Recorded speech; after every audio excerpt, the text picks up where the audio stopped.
Hey, Sonny here. Today I'm going to be looking at the song Nihil-san, its related event and all of the symbolism and themes behind it. And there's actually quite a lot to talk about, so let's get into it. Nihil-san is a song by Shimon that was commissioned for Mafuyu's 6th Focus event, and so the clock hands start ticking. Before this, none of Shimon's other songs were already in the game, so his name popping up in the reveal trailer hit me like a ton of bricks. It wasn't until a few months later that Fake Human number 40 was added to the game. Receiving a 3D MV and cover by Vivid Bad Squad, Shimon is a longtime friend of Mikey, who is another Vocaloid producer that has been commissioned for Prosecco, and the two of them are members of the band 97 Kids. Shimon has named Ayase as being one of his main inspirations and someone who he has always looked up to. Ayase used to be the vocalist for the band Da Vinci, who Shimon was a big fan of. Da Vinci went on hiatus in 2018 and then later disbanded in 2020. But during this time, Ayase uploaded a self-cover of a little song called Ghost City Tokyo. And upon listening to this, Shimon immediately put two and two together and realized that Ayase and Da Vinci's vocalist were the same person. And it was then that Shimon decided to try uploading his own original Vocaloid songs. Shimon most commonly uses Flower, and his style is dark, loud, and industrial. He also posts self-covers alongside each of his songs, which include rap verses. His songs are all very short, and sometimes the video titles are just cryptic phrases or even just emojis. Shimon isn't exactly known for making happy songs either, and you could immediately tell from the event trailer that something was about to go terribly wrong for Mafuyu. Which made the event banner looking like this quite surprising. And this disconnect with the song and event banner reminded me of another Mafuyu event, What Lies Beyond Guiding a Lost Child. This was the event where Mafuyu first started to disobey her mother and fight for her own freedom. It is also the event where we are first introduced to Ivy being used to symbolize Mafuyu's mother. Let's take a look at Bug's trailer. You can probably already see the similarities to Nihil-san's trailer here. The kaleidoscope and glitch effects show Mafuyu's conflicting emotions, while the Ivy crawls across the screen, trying to keep her restrained. Jump ahead to Engeki's trailer, where the Ivy is less prevalent but still there, since even though Mafuyu runs away, her mother is still weighing on her mind. And you can literally see scissors ready to cut the Ivy back in the gacha logo.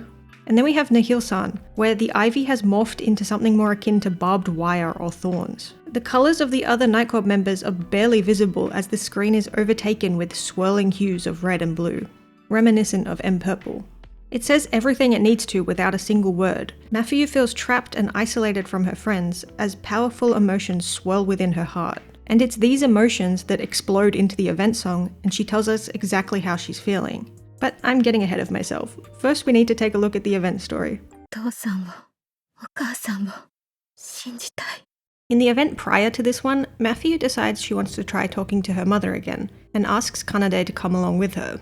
And then this event begins the day before the talk, and the girls are discussing things in the Sekai. Mizuki gives Mafuyu a friendship bracelet, saying that even though her and Enna can't be there beside her physically like Kanade, they'll be there in spirit. In Enna's card story, we also get to see that Mizuki made matching ones for all four of them. Mafuyu then finds a key at her feet, and Meiko suggests that it's probably for the door that previously appeared in the Sekai. However, Mafuyu is still too scared to open that door. Cut to the Asahina household, and Mafuyu's mother is sitting alone in the living room. We see that she's just as nervous to meet with Mafuyu, and her husband reassures her that things will be fine. It's now the day of the meeting, and we're back in the same place that Kanade spoke with Mafuyu's mother in Immiscible Discord. Except this time Kanade is unfortunately barely present in the conversation. She's mostly just there as emotional support for Mafuyu. The atmosphere is awkward as Mafuyu's mother attempts to make small talk with her daughter, Mafuyu facing her as herself without putting on a fake smile, which is something that her mother isn't used to seeing. And then Mafuyu's mother apologizes.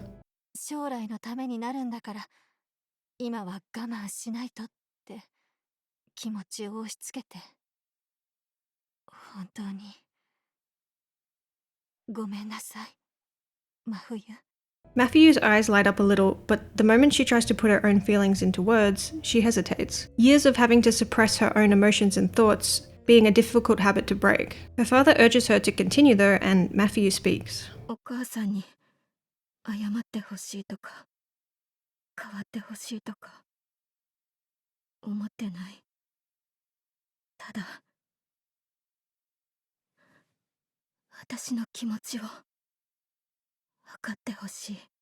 Matthew's mother appears to finally see just how much her actions have hurt Matthew, and she apologizes once more, saying that she's thought about things and wants to support Matthew.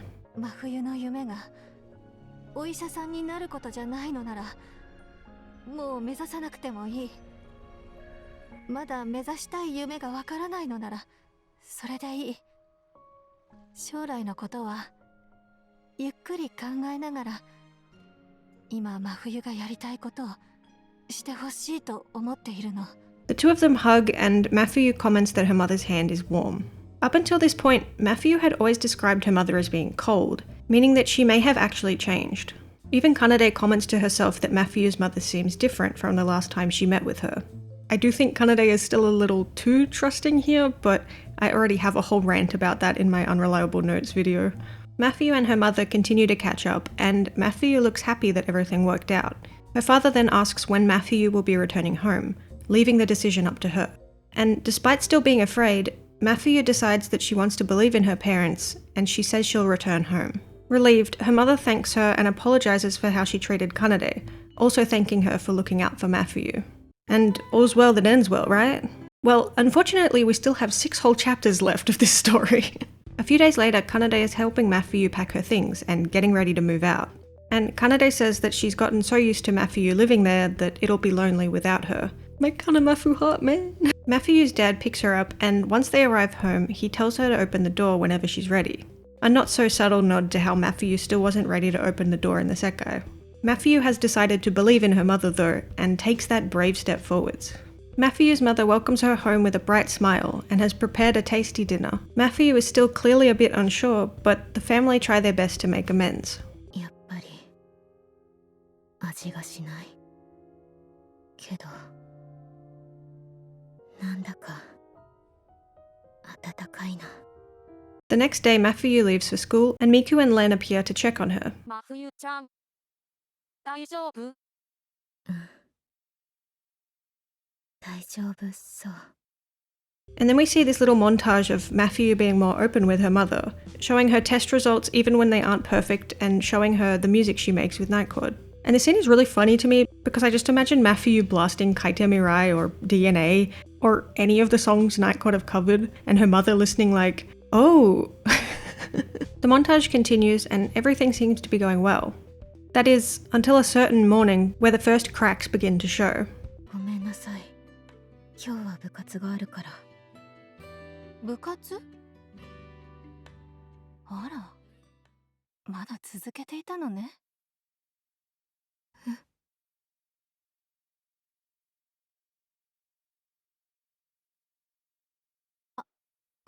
ごめんなさい。そういうつもりじゃなかったのよ。 On the way home from club, her mother's words are still weighing on Matthew's mind, but once she arrives home, it doesn't seem to be an issue and the two of them prepare dinner together. And then at the table, Matthew's mother comments that she had no idea Matthew had been working so hard, not just on her classes, but also at her club and her hobbies. She then says that if Matthew wants to work in a profession that supports people, they'll have to look into university options for her. Matthew thanks her, but says she still needs some time to think about what she wants to do, and her mother seems a little disappointed by this.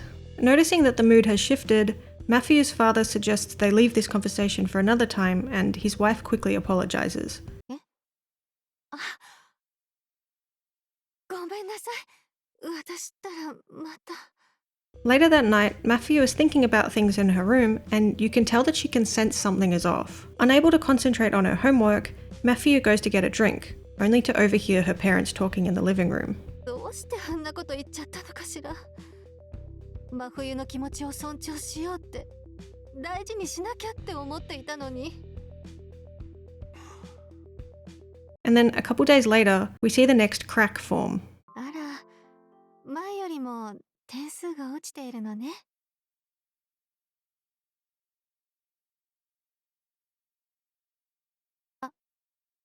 Then we see Matthew on her way home from school and see that she once again feels as though being at home is suffocating. She finds the bracelet that Mizuki gave her and holds it close to her heart, reminding herself that her friends are always right there with her.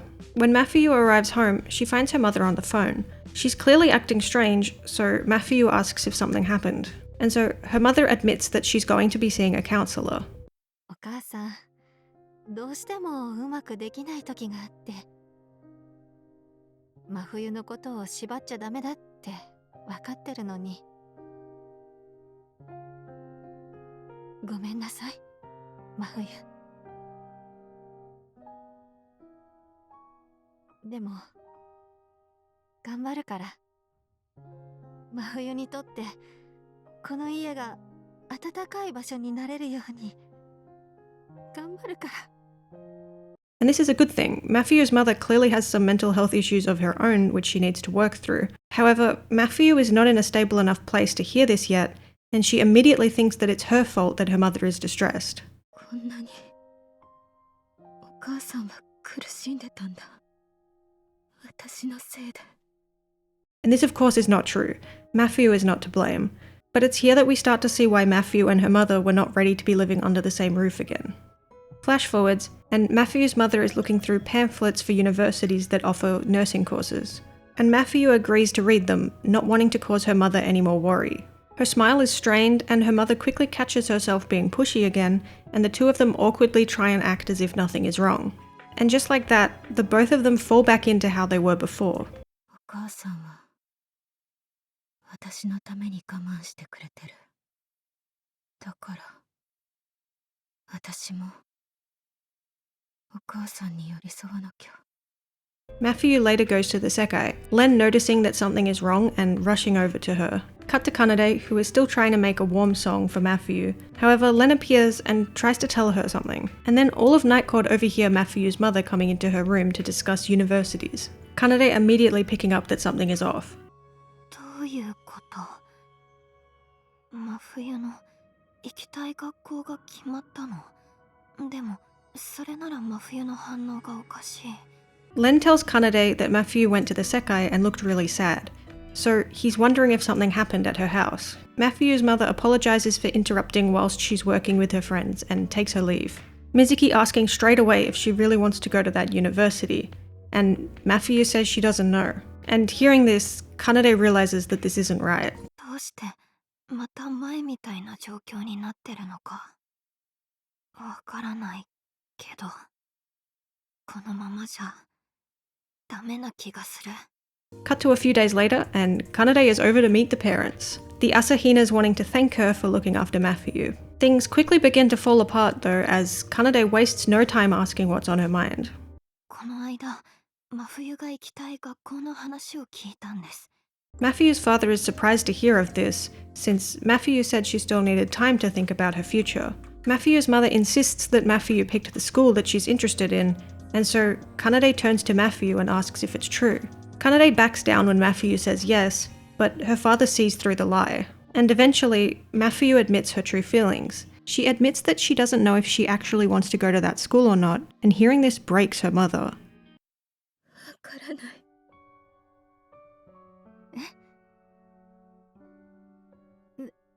でも説明会だって興味があるから行くって、そうじゃなかったの？ごめんなさい。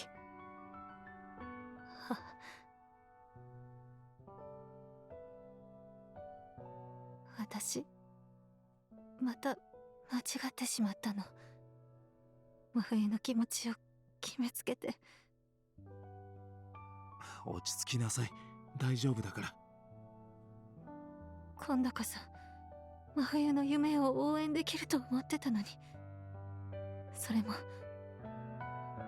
真冬を苦しませてただけで。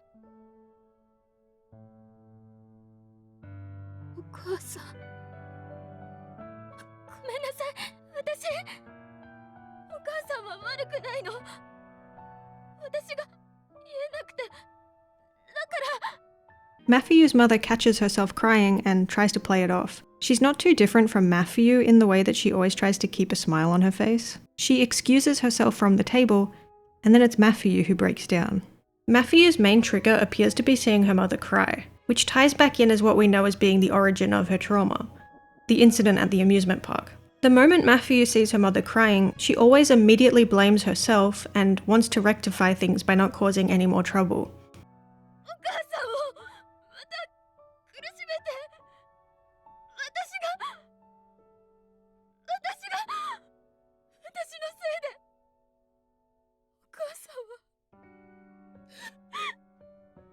Kanade is at a loss for what she should say, as she's basically sitting there and witnessing the whole family fall apart. Instead, Mafuyu's father steps up and apologizes before suggesting that she leave. I hope she got to eat some of the food at least. Back at home, Kanade wonders if Mafuyu is okay, not knowing what went wrong since she genuinely got the impression that Mafuyu's mother had changed for the better. And then she gets a call, and not long after, Mafuyu is brought back to her house. The moment her dad leaves, Mafuyu bursts into tears. どうして私お母さんを苦しめちゃうんだろう。お母さんは私のせいで苦しんでるのに。真冬どうすればいいの。私は。 And that's where the story ends. Mafuyu right back where she started, except now she's feeling even more hopeless and at a complete loss for what she should do. I also just can't believe they dumped Mafuyu right back at Kanade's house the same night. Like, that cannot be good for the poor girl's mental health. Despite my gripes with how quickly Kanade decided to trust Mafuyu's mother, I do like this event story. I think it fleshes out Mafuyu's mother really well. It doesn't absolve her from what she's put Mafuyu through, of course, but she clearly has her own issues that she needs to work through, and it's good that she's starting to take steps to address them. She also seems to genuinely feel guilty when she falls back into those habits of pushing her ideals onto Mafuyu. Problem is that it was just way too early to bring Mafuyu back into her life. Mafuyu's mental state is still extremely delicate, and she's only just starting to understand her own feelings. She cares about her mother and wants to reach an understanding with her, but again, it's just way too soon for that to happen in a healthy way. And I think that it's cool that this event decided to explore that. They could have easily just had Mafuyu's mother apologize and wow, everything's suddenly solved. Years of trauma gone in a single conversation. But that of course wouldn't have been realistic. And instead we have a portrayal of just how easy it is to fall back into destructive habits, sometimes without even realizing it. And relapsing in this way has hurt Mafuyu immensely, as she now feels as though her very existence is hurting her mother. But don't worry, she played some Minecraft right after this event. Who needs therapy when you can go caving for 3 hours straight and forget all your problems, right? This gacha is called, however you say this, which means imprisoned butterfly in Latin. Flashbacks to Kanade's Samsa card. Mafuyu's card doesn't really need explaining. You can tell from one glance that she has quite literally hit rock bottom, there being barely any hints of colour in this card. Her posing is reminiscent of two other cards, Carnation Recollection and Path of Thorns Kaito. Carnation Recollection was an event about Kanade's happy memories of her own mother, and Mafuyu's card reflects that warmth, making this card such a stark contrast in comparison. As for Path of Thorns Kaito, he was likely feeling guilty about the fact that everything went wrong for Mizuki. He was powerless and unable to help, just as Mafuyu feels powerless in this card.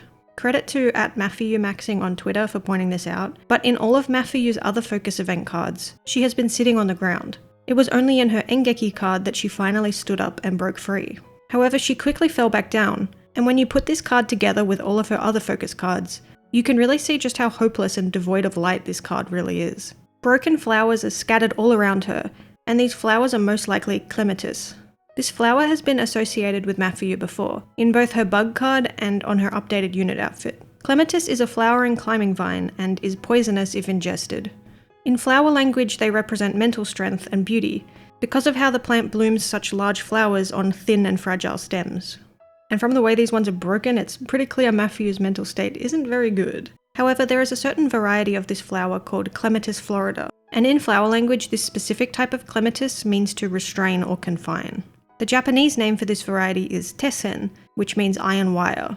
Are you starting to see the connections here? Despite all of the signs pointing to this flower being clematis, I do still have some doubts, because these flowers clearly have 5 petals while clematis tend to have 6 or more.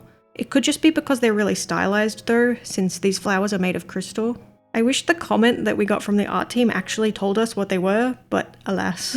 Speaking of the art team's comment, the Aftertalk streams got a revamp and they now include staff comments, which is really cool, but it also makes me wish that we always had that, and also the fact that the revamp happened literally right after Unreliable Notes. I would have loved to have a comment from the art team on that event. Anyways, I found the comment on the outfits for this event interesting. They said that they wanted them to have the feeling of a flashback, and that's why they're mostly black. They also went with a more formal look to show that Mafuyu reverted to the good girl that her mother wants her to be. Her and Len also have an anklet that almost looks like a shackle. Another thing is this necklace and earrings that Mafuyu is wearing. Everyone else in the set apart from Len is wearing these same earrings. They consist of 2 flowers, white forget-me-nots and I think black Christmas roses. Forget-me-nots, as the name implies, mean don't forget me, and are a symbol of long-lasting friendship. Christmas roses can also mean don't forget me, as well as comfort and ease my anxieties. And I think these earrings are supposed to represent the friendship bracelets that Mizuki gave everyone in the event story. Next we have Kanade's card, and she looks so cute with short hair. She appears to be in the attic of some building and is reaching out to a glowing flower ornament, clearly worried about something. Kanade's pose is similar to Mizuki's in M Purple. She looks unsure of whether she should be reaching out to the ornament, but at the same time she can tell that something is wrong, and she wants to help Mafuyu. The movement in her hair and necklace make it look as though she's hastily running about, searching the house for any sign of her friend. Len's card is quite straightforward. He's hugging a large rabbit plushie, the same one that Mafuyu used to hug as a kid. He's surrounded by barbed wire as he holds the rabbit close, as if he's trying to protect it from the harsh environment that they've found themselves in. Despite still being mostly devoid of colour, the soft lighting behind Len adds a certain element of hope to the card. Like he wants to tell Mafuyu that everything will be okay. Len first appeared in the Sekai during the bug event. He is timid and childlike and represents how Mafuyu used to be when she was little. So I think it's fitting that he was the Vocaloid for this event, since the whole theme is reverting back to past traumas and how things once were. His pose is also reminiscent of Tokyo Teddy Bear, and I know that that song didn't invent the concept of hugging a plushie, but that song's lyrics could very easily apply here. Now we have Mizuki, and her card is by far the most bright. She's touching this purple butterfly on the window, and her expression looks sentimental. This event takes place after Mizuki came out to Night Court and patched things up with Enna, and just like her friends accepted and uplifted her, Mizuki wants the same for Mafuyu. Unlike Kanade, Mizuki couldn't physically be there beside Mafuyu, so instead she's sitting beside this Mafuyu butterfly and hoping that everything works out. The abundance of light reflects that Mizuki is hopeful and wants to be there to support her friend no matter what happens. This card also reminds me of Mafuyu's Path of Thorns card, because Mafuyu was in a similar situation there. She wasn't there to witness what happened on the rooftop, but she was still worried about Mizuki and wanted to help her. Mafuyu just didn't know how. Lastly, Mizuki is the only one whose earrings are slightly different. The other girls have both flowers together, whilst Mizuki has the white flowers on one side and the black flowers on the other. Why? I'm not sure, but I thought it was worth pointing out. Lastly, we have Enna, who was the 2-star for this event. There isn't much to say other than she also looks concerned for her friend. She's touching near her earring, likely thinking about Mafuyu and hoping that she's okay. And now we can finally look at the song for this event, Nihil-san. This was Shimon's comment when the song was first announced. Hello, nice to meet you. My name is Shimon. I was entrusted with writing a song for Night Court at 25 o'clock. I created the song whilst focusing solely on the heart and feelings of a single girl. There are also some parts where I decided to try express emotions through sound alone, so I'd be happy if you enjoy the instrumental aspect as well. Above all, the expressiveness of N25's music is truly amazing, so please look forward to the song. I love how polite and unassuming this comment is, and then you listen to the instrumental of the song like... Let's start with the title. The kanji here actually reads Kyomu, which means nothingness, but then on the song jacket we have furigana telling us to read it as nihil. I'm assuming that everyone in my audience already knows what san means, but just in case, it's a polite honorific in Japanese that can be used to refer to any gender. Nihil is the Latin word for nothing, and is the basis for the term nihilism. So how does nihilism come into play here? Well, let me read you a brief description real quick. Nihilism is the belief that all values are baseless and that nothing can be known or communicated. It is often associated with extreme pessimism and a radical skepticism that condemns existence. A true nihilist would believe in nothing, have no loyalties, and no purpose other than perhaps an impulse to destroy. More specifically, I think that the type of nihilism that applies to Mafuyu most here is existential nihilism. Existential nihilism asserts that life has no intrinsic meaning or value, that everything is ultimately pointless, and yet humans will still yearn to find a purpose to their lives anyways. Existential nihilism emphasizes individuals' profound freedom and responsibility in shaping their lives. In a universe devoid of predetermined meaning, individuals must create their own purpose and forge their own paths. What does nihilism mean? That the highest values devalue themselves. The aim is lacking. Why finds no answer. This is where Mafuyu is at right now. Her question of why at the end of the story doesn't have an answer. She doesn't understand why everything went so wrong. Mafuyu has been so brave in her last few focus stories and has made so much progress. So having it all come undone so quickly has left her feeling as though all of it was pointless. She feels like a failure, but more than that, she's frustrated. And this underlying sense of frustration leaks into the event song. Usually I would start with the Vocaloid version, but I'm going to switch it up a bit and go in release order, starting with the 3D MV. The MV starts with spooky lighting and a shaky camera, as if Mafuyu was about to FNAF jump scare us. She's standing by herself, and I believe this is supposed to represent her before she met Nightcord. Mafuyu shoots us a glare and the song kicks in fully. The stage also has so much going on here.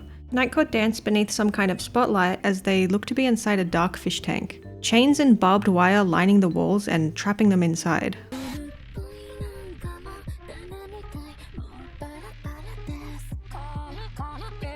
The lyrics start and right away the tone is set, these very obviously being Mafuyu's own thoughts, clear and unfiltered.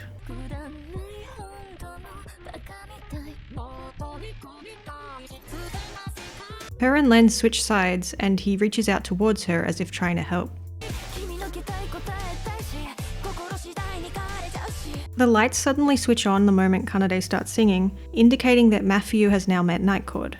With the lights on, the stage now resembles the empty Sekai, a huge clock behind them with little butterflies on the side. The clock hands can also be seen moving forwards. Each of the lines here can relate to each of the girls' situations, first Mafuyu, then Enna, Kanade, and Mizuki. Giving Mizuki the trauma line is especially mean though. Then Mafuyu reaches towards the camera, saying that it hurts as we're thrown back into darkness. Except this time the girders are red and there's purple lasers flying about. It's like a rave at the bottom of the ocean. The lyrics continue to be super straightforward, Mafuyu expressing everything that she couldn't put into words. The violence part, to me at least, is reminiscent of how a true nihilist wouldn't have any beliefs or purpose other than an impulse to destroy. This next line too expresses that Mafuyu has given up on trying to understand anything, cause what's the point? However, she quickly contradicts herself, saying that her mother's love has been lost, and yet she still begs to be loved right after. The choreography here is so cool as well. It's like they suddenly turned into Vivid Bad Squad or something. Then we see Kanade and Enna doing this cool hand movement, representing the different masks that Mafuyu has been wearing.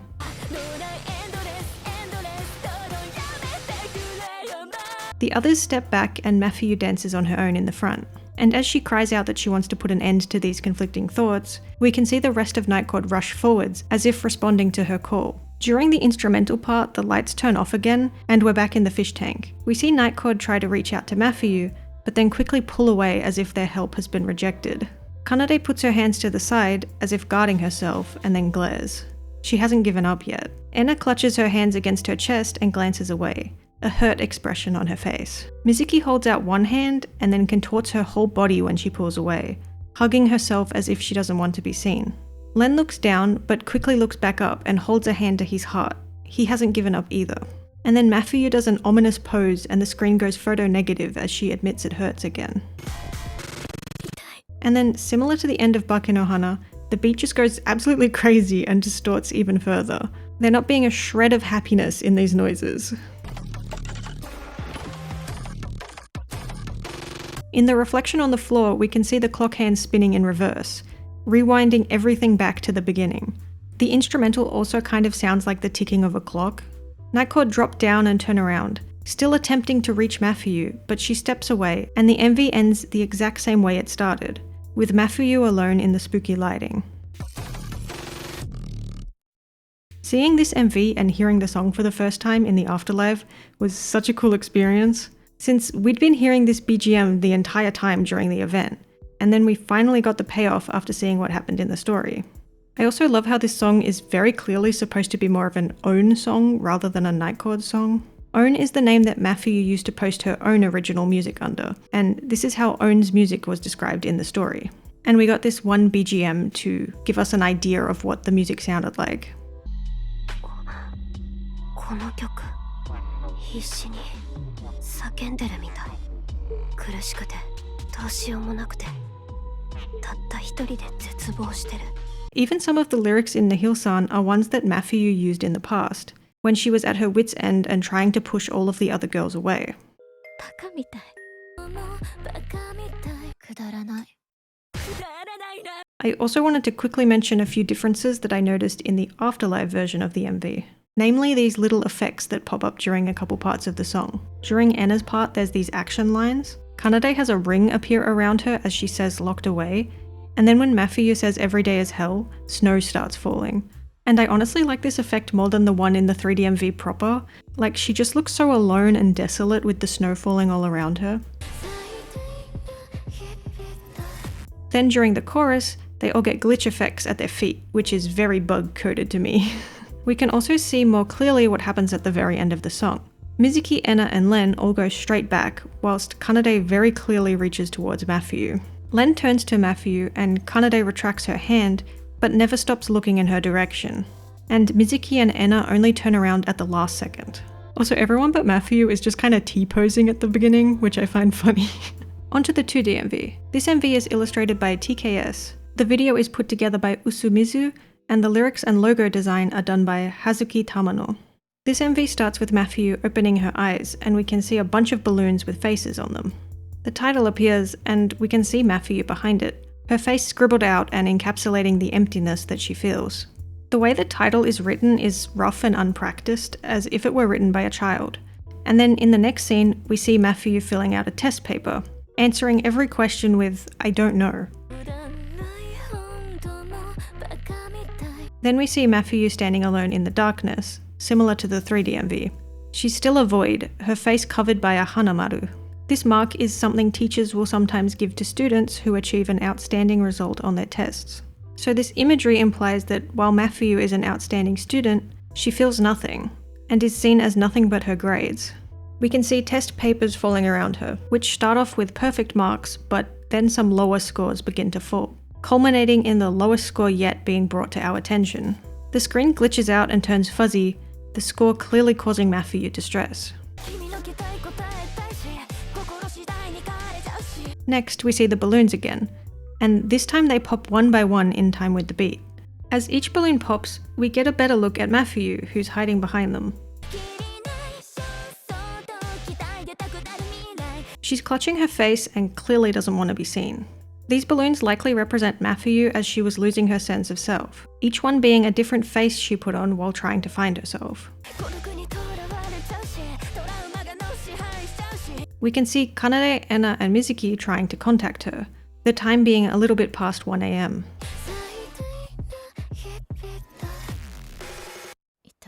Then as Mafuyu closes her eyes, the last of the balloons are obliterated, leaving her true self bare for everyone to see. And to me this is reminiscent of Naikod's first main story, where Mafuyu disappears into the Sekai and Kanade, Enna and Mizuki learn of her true self for the first time, discovering just how much pain she's been in. As the chorus hits, we see that Mafuyu is all alone. She's standing in an empty white box with nothing but a black void beneath her. This could also be representative of the empty fish tank in Mafuyu's room, as well as the empty Sekai, since, as the name implies, it was completely empty in the beginning. Also, I can't be the only one who saw this part and immediately thought of Aishite, Aishite, Aishite by Kikuo. Like, the way the screen goes red with the white text is so reminiscent of that song's MV, and like, Aishite could honestly be Mafuyu's theme song, so as far as I'm concerned, this could be an intentional reference.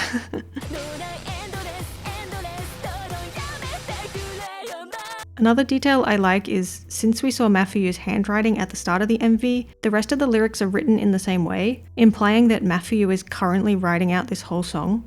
We see the test papers falling again. As the ominous beat continues, hands appear around Mafuyu, as well as a literal red thread that confines her. And this sequence is clearly representing how Mafuyu feels confined by her mother.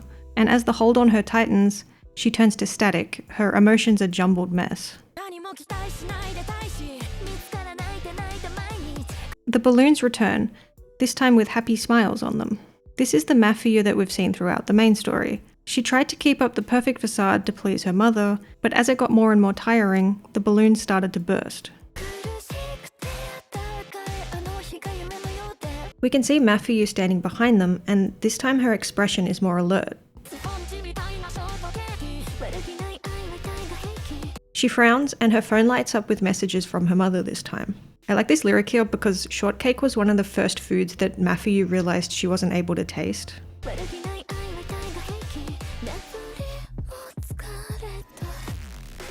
She closes her eyes and resolves herself to face her mother as the last of the balloons burst. The lyrics literally stating that she's tired of acting like everything's fine.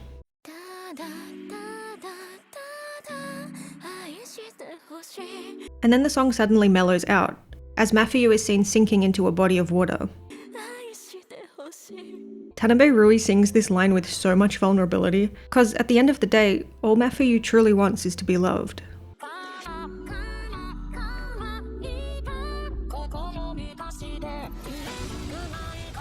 The other members of Night Court are seen trying to reach out to her. Len, Mizuki, Enna, and finally Kanade. Kanade gets the closest, but doesn't reach her before the chorus slams back into you like a truck.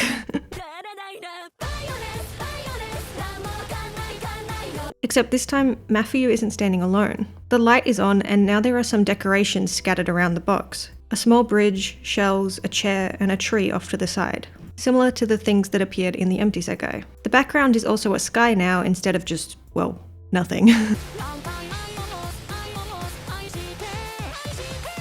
Mafuyu's pose is the same, and Night Court are all standing slightly in front of her, looking away, all of them wearing pensive expressions. And putting these two images side by side, you can really see just how far Mafuyu has come, and just how much Night Court mean to her, and have made her world that bit more brighter.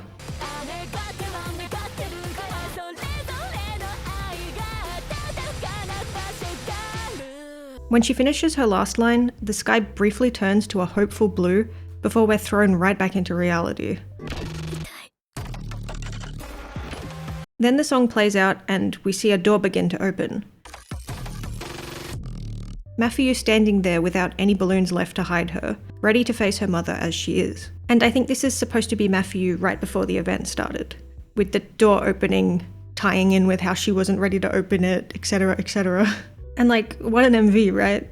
Usually Proseka 2D MVs are more like lyric videos with a few still images of the characters, which isn't a bad thing, but it makes MVs like this one stand out more. Lastly, we have the Vocaloid version of the song, which is up on Shimon's channel. And if you thought I was nearly done yapping, you'd be wrong, because I absolutely adore this MV and I need to gush about it somewhere. This version is sung by Flower, and the MV is illustrated by Kurome, who is one of my favorite artists. And then the video itself was put together by Yota Baito. Something that I love about the Vocaloid version, in comparison to the Proseka one, is just how much more like grungy the song is here. I'm a big fan of when Vocaloids are tuned to sound super robotic, and that's why Flower is one of my favorites. Her tuning here sounds super artificial, and like she's screaming out for help, which suits the song and visuals perfectly. This MV is set in the Backrooms. The Backrooms is an image that originated from 4chan as a creepypasta. It's a place you can end up when you no-clip out of reality and is nothing but a never-ending expanse of yellow rooms.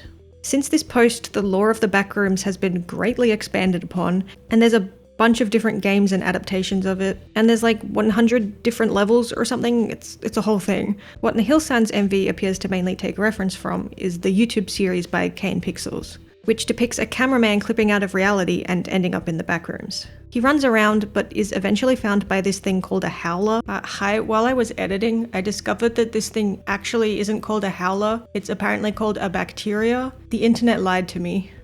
And he dies, I guess. Rest in peace, bro.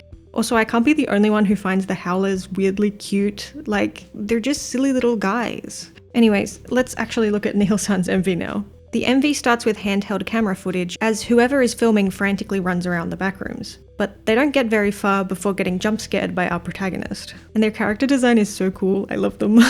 Credit to this comment for pointing this out, but this character could be an anthropomorphized howler. They appear to be an inhabitant of the Backrooms and are seen glancing around for any visitors. They even hold a megaphone, which could be a reference to the loud-ass sound howlers make.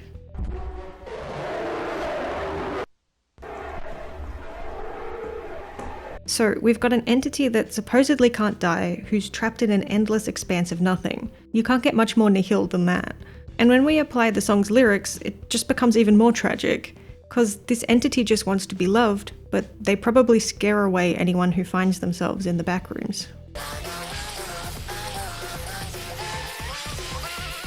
The visuals throughout the MV are just so well done too. I especially love the instrumental part, like this is cinema.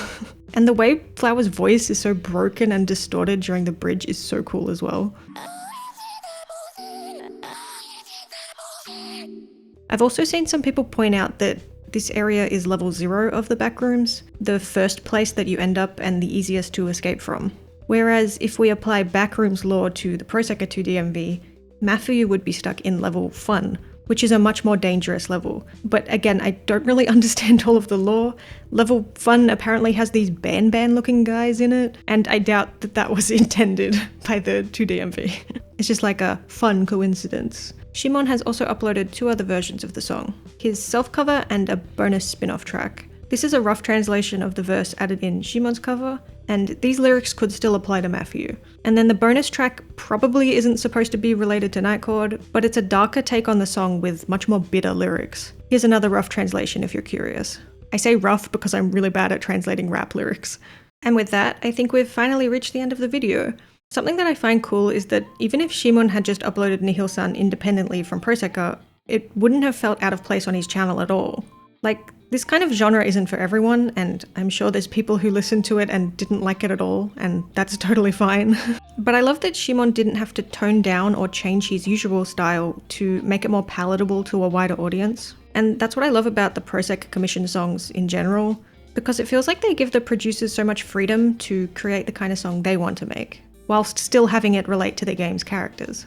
And because of that, we get such a unique range of songs across a whole bunch of different genres. Anyways, that's everything that I wanted to say, but feel free to leave your own thoughts on the song or the event in the comments. If you have any different interpretations, let me know.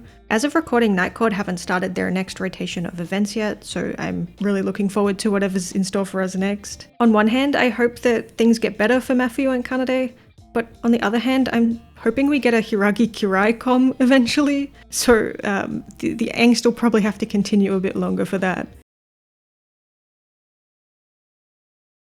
Guys, I figured it out. What lies beyond the door in the empty sekai is the back room.